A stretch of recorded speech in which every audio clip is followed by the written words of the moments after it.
রাখি দিছে পয়সার জন্য, দাম বাড়াবার জন্য। এখন হুন্দালারা বাতে মরতেছে তাদের একটা ফ্যামিলির পিছনে। আসসালামু আলাইকুম বেওয়া, সবাই কেমন আছেন?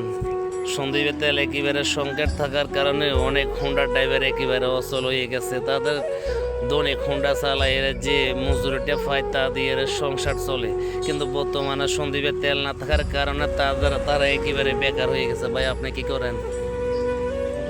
হুন্ডা চালান তো বর্তমান তো সন্দীপের তেল একেবারে সংকট। হুন্ডার মধ্যে কি তেল আছে? তো ভাড়া কিভাবে মারেন? বেকার বসে রয়েছেন। হাই হারে, আপনি কি এরেন?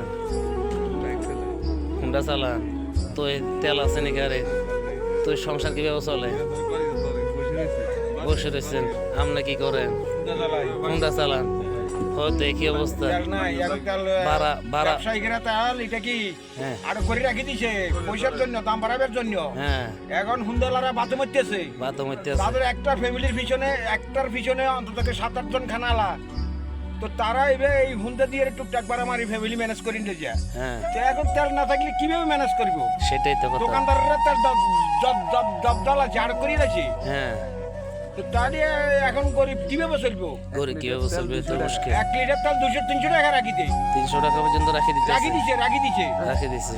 বর্তমানে তো পরিস্থিতি বহুত খারাপ।